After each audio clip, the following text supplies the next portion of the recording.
Here now is Tennessee Republican Congresswoman Diane Black, a member of the Tax Writing Ways and Means Committee, as well as chairman of the House Budget Committee. Congresswoman, thank you very much for coming in. So tax cuts right now, a full tax reform plan later. What do you think? Oh, I think we do it all now. This is a once-in-a-generation opportunity.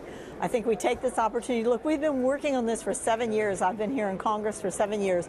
Under Chairman Kemp, we began this discussion. We had a discussion draft, and now I think we just need to go ahead and complete our work. We're very, very close to being able to do comprehensive tax reform. But you understand the hesitation. I mean, these are people who've been advocating tax reform for a long time, so they're not opposed to tax reform. People like Steve Forbes and others.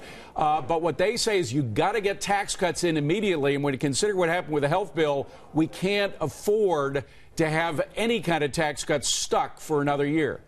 Oh, I agree with him completely. We have got to get our work done. And if we haven't learned a lesson from repeal and replace, then shame on us, because we in the House have done our work.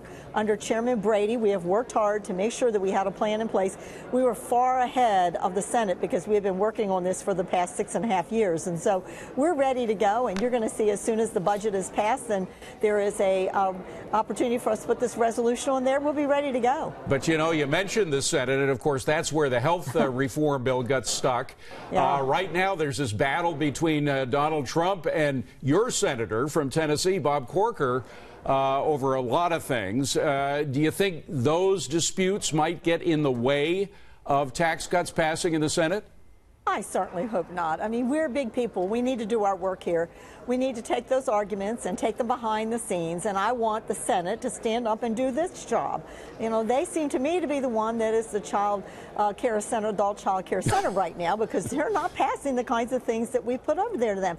The American people don't know. We have passed Dodd-Frank, sanctuary cities, repeal and replace, and appropriations, 12 appropriation bills that they haven't touched yet. So I need them to get to work. It is extraordinary, though, Congresswoman, that sometimes petty differences or personality problems that two individuals may have could stand in the way of the business of a nation of over 300 million people.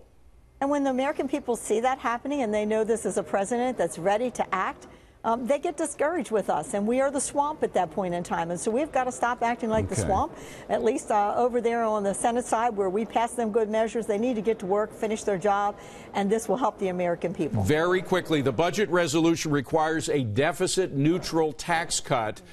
Steve Mnuchin, our Treasury Secretary, said, look, if the deficit goes up a little as a result of the cuts, it's worth it because we need growth now, and therefore we need tax cuts. Where do you stand on that quickly?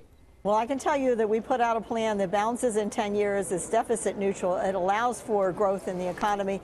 And I would say that our plan should be considered as we go through this reconciliation process. Congresswoman Diane Black, good to see you. Thank you for coming in. Appreciate it.